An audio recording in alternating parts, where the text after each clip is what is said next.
Paz do Senhor Jesus. Vamos continuar na nossa leitura bíblica diária. Primeira carta de Coríntios, capítulos 5, 6 e 7. Agora estão dizendo que há entre vocês uma imoralidade sexual tão grande que nem mesmo os pagãos seriam capazes de praticar. Fiquei sabendo que certo homem está tendo relações com a própria madrasta. Como é que vocês podem estar tão orgulhosos? Pelo contrário, vocês deviam ficar tristes e expulsar do meio de vocês quem está fazendo uma coisa dessas. Quanto a mim, ainda que não esteja presente aí pessoalmente, estou com vocês em espírito, e agindo como se eu estivesse aí. Já julguei pela autoridade do nosso Senhor Jesus o homem que está fazendo essa coisa horrível. Quando vocês se reunirem, estarei com vocês em espírito. Então, pelo poder do nosso Senhor Jesus, que estará presente conosco, entreguem esse homem a Satanás, para que seu corpo seja destruído, mas o seu espírito seja salvo no dia do Senhor. Não está certo que vocês estejam orgulhosos. Vocês conhecem aquele ditado? Um pouco de fermento fermenta toda a massa. Joguem fora o velho fermento do pecado para ficarem completamente puros. Aí vocês serão como a massa nova e sem fermento, como vocês de fato já são. Porque a nossa festa Páscoa está pronta. Agora que Cristo, nosso Cordeiro da Páscoa, já foi oferecido em sacrifício, então vamos comemorar a nossa Páscoa. Não com pão que leva fermento, o fermento velho do pecado e da imoralidade, mas como com o pão sem fermento, o pão da pureza e da verdade. Na outra carta que escrevi a vocês, eu recomendei que vocês não tivessem nada a ver com gente imoral.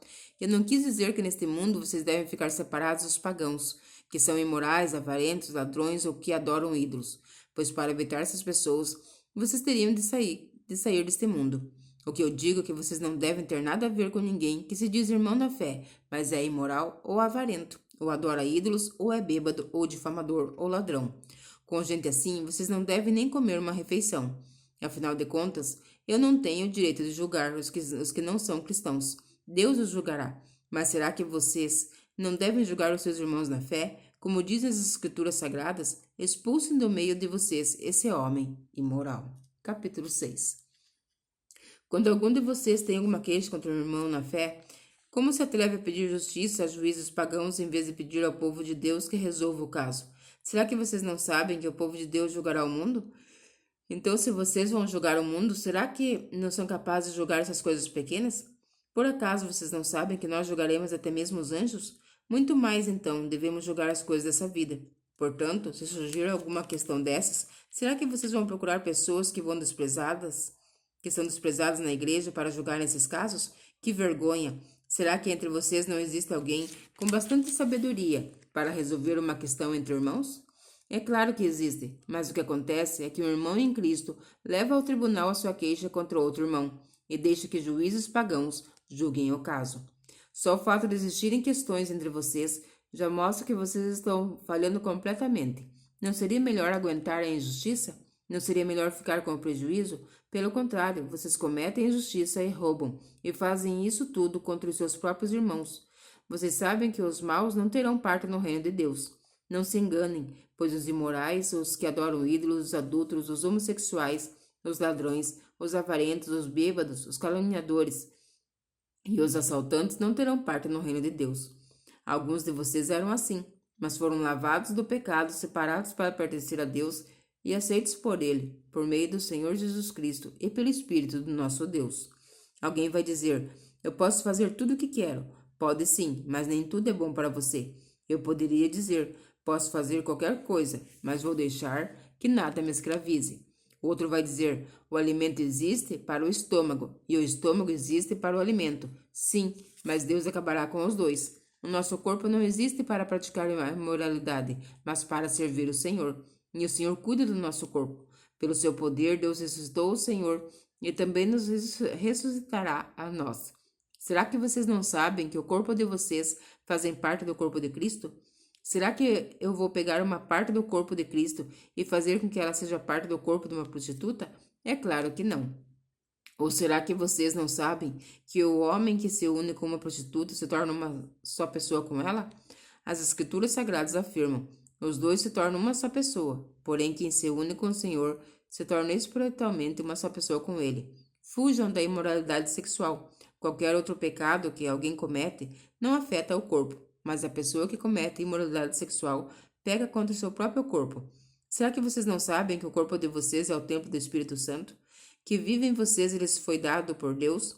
Vocês não pertencem a vocês mesmos, mas a Deus, pois ele os comprou e pagou um preço. Portanto, usem o corpo para a glória dele. Capítulo 7.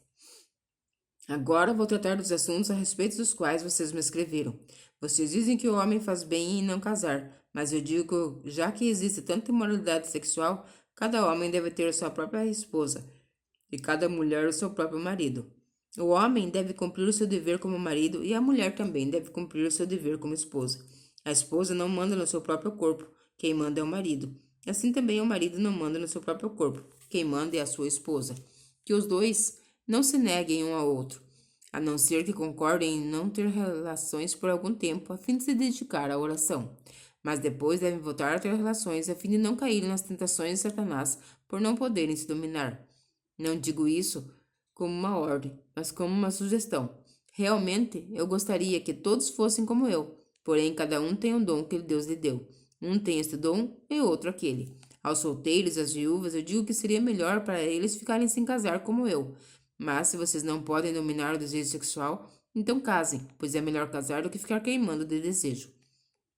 Para os que já estão casados, tenho um mandamento, que não é meu, mas do Senhor, que a mulher não se separe do seu marido. Porém, se ela se separar, que não case de novo, ou então que faça as pazes com o marido. E que o homem não se divorcie da sua esposa. Aos outros digo eu mesmo, e não o Senhor. Se um homem cristão é casado com uma mulher que não é cristã, e ela concorda em continuar vivendo com ele, que não se divorcie dela. E se uma mulher cristã é casada com um homem que não é cristão, e ele concorda em continuar vivendo com ela, que ela não se divorcie dele. Pois Deus aceita o homem que não é cristão por ele estar unido com a sua esposa cristã, e aceita a mulher que não é cristã por ela estar unida com o seu esposo cristão. Se não fosse assim, os filhos deles não pertenceriam a Deus, mas sendo assim, eles pertencem. Porém, se o marido não cristão ou a esposa não cristã quiser o divórcio, então que se divorcie. Nesses casos, o marido cristão ou a esposa cristã está livre para fazer como quiser, pois Deus chamou vocês para viverem em paz. Esposa cristã, como é que você pode ter certeza de que não vai salvar o seu marido? E você, marido cristão, como é que pode ter certeza de que não vai salvar a sua esposa? Cada um deve continuar vivendo de acordo com o dom que o Senhor lhe deu e na condição em que se encontrava quando Deus o chamou. É essa a regra que eu ensino em todas as igrejas. Se um homem judeu que é circuncidado aceita o chamado de Deus, ele não deve tirar as manchas da circuncisão. E se um homem judeu que não é circuncidado aceita o chamado de Deus, ele não deve circuncidar-se. Não faz diferença estar circuncidado ou não. O que importa é obedecer os mandamentos de Deus. Cada um deve continuar como era quando aceitou o chamado de Deus. Você era escravo quando Deus o chamou? Não se preocupe com isso. Mas se você pode tornar livre, então aproveite a oportunidade, pois o escravo que foi chamado pelo Senhor é agora um homem livre, que pertence ao Senhor. Assim também o homem livre que foi chamado por Cristo é escravo de Cristo.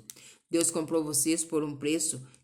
Não se tornem escravos desse mundo, desses seres humanos. Irmãos, cada um deve continuar na presença de Deus, assim como era quando Deus os chamou.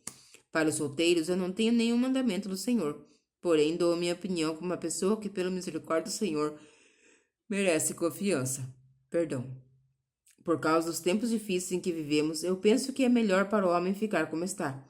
Você tem esposa? Então não procure se separar dela. Você é solteiro? Então não procure esposa.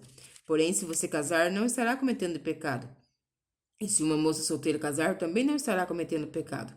Mas eu gostaria de poupar vocês os problemas de cada dia que terão na vida de casados. Irmãos, o que eu quero dizer é isto. Não nos resta muito tempo. E daqui em diante os casados devem ver como se não tivessem casados. Os que choram como se não estivessem chorando. Os que estão rindo como se não estivessem rindo. E os que compram como se não fosse daqueles aquilo que compraram. Os que tratam das coisas deste mundo como se não tivessem ocupados com elas, pois este mundo, como está agora, não vai durar muito.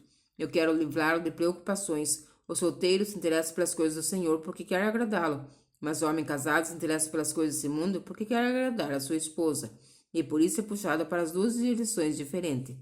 Quanto às mulheres, tanto as viúvas quanto as solteiras, elas estão interessadas nas coisas do Senhor, porque querem se dedicar de corpo e alma a Ele. Mas a mulher casada se interessa pelas coisas desse mundo, porque quer agradar ao marido. Eu estou dizendo isso porque quero ajudá-los, Não estou querendo obrigar ninguém a nada. Pelo contrário, quero que façam o que é direito e certo e que se entreguem ao serviço do Senhor com toda a dedicação. Aos que ficaram noivos, mas resolveram não casar mais, eu digo o seguinte: se o rapaz sente que assim não está agindo certo com a sua noiva e acha que a sua paixão por ela ainda é muito forte e que devem casar, então que se casem.